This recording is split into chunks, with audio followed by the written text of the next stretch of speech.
Assalamualaikum warahmatullahi wabarakatuh. Allah Ta'ala telah menetapkan takdir setiap makhluk jauh sebelum mereka dilahirkan. Namun ada takdir mualak, yakni ketetapan Allah Ta'ala yang masih bisa diubah seiring dengan usaha dan doa yang dilakukan.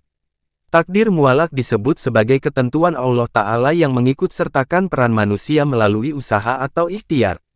Artinya, takdir mualak dapat diubah ketetapannya berdasarkan usaha ataupun doa seseorang. Pengertian mualak secara bahasa berarti sesuatu yang digantungkan.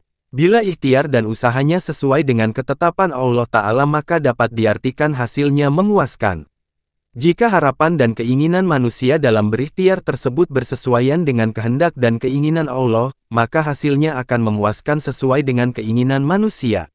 Dan berlaku sebaliknya, sebagai seorang muslim beriman, sudah menjadi kewajiban untuk mempercayai dan meyakini adanya takdir baik dan takdir buruk.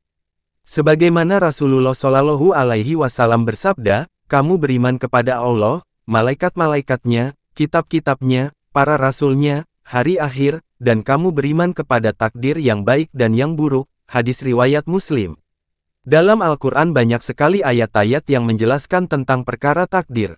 Salah satunya termaktub dalam surat Ar-Ra'd ayat 11. Artinya, bagi manusia ada malaikat-malaikat yang selalu mengikutinya bergiliran, di muka dan di belakangnya, mereka menjaganya atas perintah Allah. Sesungguhnya Allah tidak merubah keadaan sesuatu kaum sehingga mereka merubah keadaan yang ada pada diri mereka sendiri. Dan apabila Allah menghendaki keburukan terhadap sesuatu kaum, maka tak ada yang dapat menolaknya, dan sekali-kali tak ada pelindung bagi mereka selain Dia. Contoh takdir mualak. Sebelum kita lanjut alangkah baiknya kita subscribe channel ini terlebih dahulu dan jangan lupa tekan tanda loncengnya agar tidak ketinggalan info dari channel ini.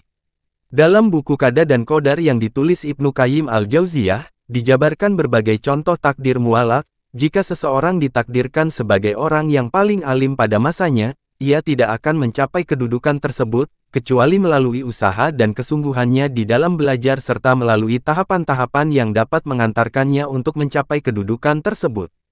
Contoh lain dari takdir mualak adalah ketika seseorang ditakdirkan memiliki keturunan, ia tidak akan memperoleh keturunan tersebut, kecuali melalui sebab menikah atau melakukan hubungan intim.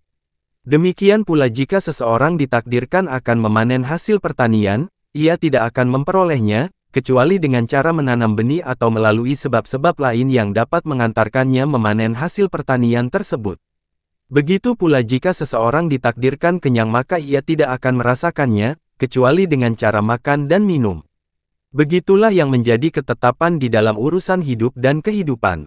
Seseorang yang tidak mau berusaha dan hanya berpasrah diri pada takdir maka statusnya sama dengan orang yang tidak mau makan, tidak mau minum, dan tidak mau bergerak di dalam hidupnya dengan alasan pasrah terhadap takdir yang telah ditetapkan baginya. Allah Ta'ala telah membekali fitrah pada diri hamba-hambanya yang berupa kemampuan untuk berusaha mencapai sebab-sebab yang telah ditetapkan bagi mereka di dalam kehidupan di dunia. Tidak hanya itu, bahkan Allah Ta'ala juga membekali fitrah yang sama pada seluruh binatang. Tiap-tiap dari makhluknya telah diberikan kemudahan untuk mencapai apa yang telah ditetapkan baginya di dunia dan di akhirat. Namun, perlu disadari bahwa yang menyiapkan dan memudahkan semua itu adalah Allah Ta'ala. Abu Usman An-Nahdi pernah berkata kepada Salman, sungguh terhadap permulaan urusan ini aku lebih berbahagia daripada akhirnya. Hal ini dapat dimaklumi karena takdir yang telah ditetapkan kepadanya sejak awal, berikut jalan kemudahan yang dipersiapkan baginya, telah digariskan oleh Allah dan itu lebih membuatnya senang daripada sebab-sebab yang dapat mengantarkannya untuk mencapai takdir tersebut.